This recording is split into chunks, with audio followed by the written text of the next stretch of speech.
2020-21 के अंदर जो किसान आंदोलन जो पंजाब के भाई वहां चल के आए और उनके साथ जाति और जुल्म हुआ तो खापों से कोई समर्थन नहीं मांगा था। खापों ने अपनी तरफ से आप आगे आके उनकी मदद करी थी कि इनके साथ जुल्म हो रहा है। पूरे खापों ने तन से मन से धन से इनकी मदद की। ना बॉर्डर पे कोई नहीं बैठे होता। पंथी भाइयों को बताना चाहता हूँ, क्या पूरे संगठनों की जिम्मेदारी नहीं है कि किसानों को जो एमएसपी की गारंटी थी वो मिलनी चाहिए? किसान आज बर्बाद हो रहे हैं, क्या इकट्ठे होकर लड़ाई नहीं लड़नी चाहिए? लेकिन एक दूसरे को अपना मुझ का सवाल बढ़ा के अपने राजनीति को लुशीला करने के लिए संगठन बढ़ा के पूरे समाज को खत्म करने की कोशिश करें। मुझे यह कहने में भी संकोच नहीं है, हिंदू धर्म और हिंदुस्तान को बचाने के सबसे बड़ा कुर्बानी, सबसे बड़ा योगदान है तो सिख भाइयों का है।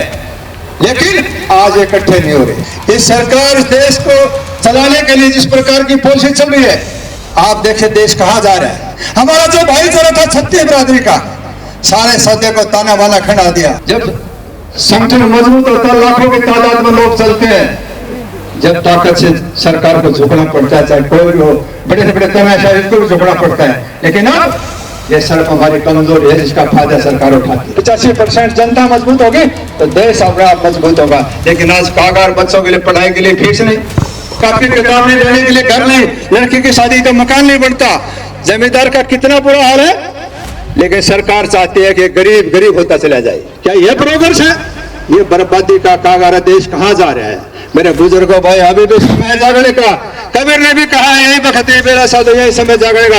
अगर अब भी नहीं जागे, अभी भी चेते नहीं, तो आने वाली पीढ़ी दर दर की ठोकर खाएगी, भीख खाने के भीख के लिए मजबूर हो जाएगी। तन से मन से धन से सामान खाप, आप लोगों के तन से मन से आपका तन से पहले भी थी, आगे भी साथ है।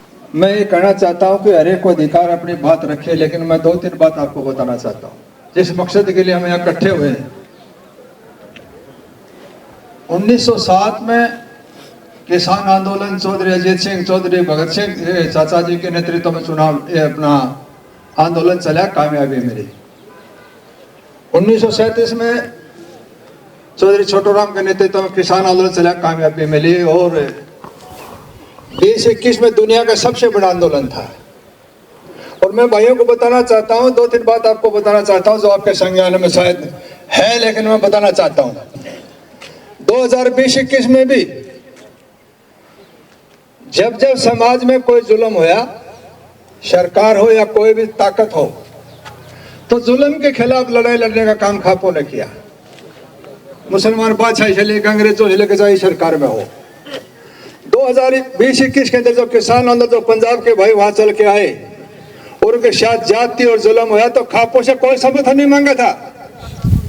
खापों ने अपनी तरफ से आप आगे आके उनकी मदद करी थी कि इनके साथ जुल्म हो रहा है। और मुझे यह भी कहने में भी कोई संकोच नहीं है कि उस किसान आंदोलन के अंदर कामयाबी नेतृत्व पंजाब के भाइयों का था।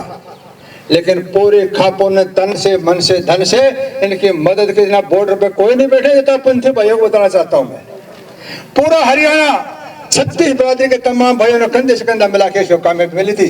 मेरी एक भाइयों से प्रार्थना है कि ये जितने संगठन है, आज एक अगर अपने डिलेवल साहब बैठे हैं, 10 संगठन है, 35-32 संगठन में रखे, कोई दूसरा साथ देने वाला नहीं। एक दूसरे की लड़ाई टारगेट एक है। बोले अर्जुन क्या दिखाई देता, बोले चिड़िया क्या दिखाई देती है। क्या पूरे संगठनों की जिम्मेदारी नहीं है कि किसानों को जो एमएसपी की गारंटी थी वो मिलनी चाहिए? किसान आज बर्बाद हो रहे हैं, क्या इकट्ठे होकर लड़ाई नहीं लड़नी चाहिए? लेकिन एक दूसरे को अपना मुझ का सवाल बढ़ा के अपने राजनीति को लुशीला करने के लिए संगठन बढ़ा के पूरे समाज को खत्म करने की कोशिश करें। आज प्रेरणा लेनी चाहिए भाइयों ने। और हम भी आंख मीच के उनसे पूछा भी नहीं, हम जाकर उनको समझौता करवाते, भाई एक आओ पहुंचिए। आप अपनी तरफ से कितना समर्थन कर रही है, आप एक होकर लड़ाई लड़े, हम आपके साथ हैं, लेकिन एक नहीं हो रही। कामयाबी कैसे मिलेगी? मुझे यह कहने में भी संकोच नहीं है। सिख भाइयों ने हिंदू धर्म और हिंदुस्तान को बचाने के सबसे बड़ा कुर्बानी, सबसे बड़ा योगदान है तो सिख भाइयों का है। लेकिन आज इकट्ठे नहीं हो रहे। मैं कहना चाहता हूं, आज जरूरत है सब भाई इकट्ठे होकर लड़ाई लड़ने की। आज किसान बर्बादी के कागार पे, उसी को सुनने वाला नहीं है। आज पूरा संगठन तंत्र अलग अलग हो रहा है। इसलिए पूरे समाज को लेकर जो मैसेज आना चाहिए कि तमाम खापे तन से मन से धन के साथ आपके साथ, आप लड़ाई लड़वा पे इकट्ठे होकर चले। एक 35 दिन से हमारे किसान नेता मृत्यु शैया पे लेटे हुआ है। मैं कहता हूं कि समाज की इस आंदोलन की फितरत बदल जाएगी। भगवान नहीं करे सो किसी प्रकार की अनहोनी हो जाए, लेकिन क्या सरकार की जिम्मेदारी नहीं है?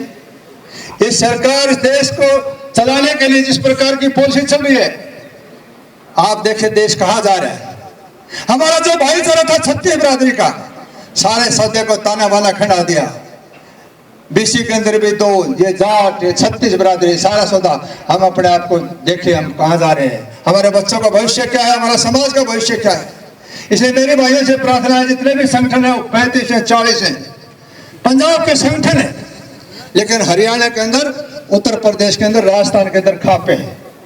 ये संगठन से भी मजबूत है, इनका अपना अपना एक संविधान है खापों का, जुल्म के खिलाफ लड़ाई लड़ने के। इसलिए मेरी प्रार्थना है कि सारे छत्तीस बिरादरी के जितने भाई हैं, ये भी तन से मन से धन के साथ लग के इस आंदोलन को कामयाब करें। लेकिन ये संगठन सारे इकट्ठे होकर लड़ाई लड़े। थोड़ी देर बैठे बॉर्डर के ऊपर, दिल्ली कोई नहीं पूछने देगा। ये सरकार वैसे राजी खुशी नहीं मानती। जब संगठन मजबूत होता, लाखों की तादाद में लोग चलते हैं, जब ताकत से सरकार को झुकना पड़ता है, चाहे कोई भी हो, बड़े से बड़े तनाशाह, इसको भी झुकना पड़ता है। लेकिन अब ये सिर्फ हमारी कमजोरी है, जिसका फायदा सरकार उठाती है। इसलिए मेरे भाइयों से प्रार्थना है, तमाम पंथियों से भी प्रार्थना है, तन से मन से धन से सामान खाप आप लोगों के तन से मन से, आपके आंदोलन में तन से पहले भी थी, आगे भी साथ है। लेकिन सारे एक संगठन होकर लड़ाई लड़े। इस पिछले 2 महीने से देख रहे हैं, मीटिंग पे मीटिंग हो रही है, एक होने का काम नहीं। क्या करेंगे खापे? खापों का काम था इनको साथ लेके जोड़ने का, लेकिन फिर भी नहीं माने। लड़ाई कैसे मिलेगी?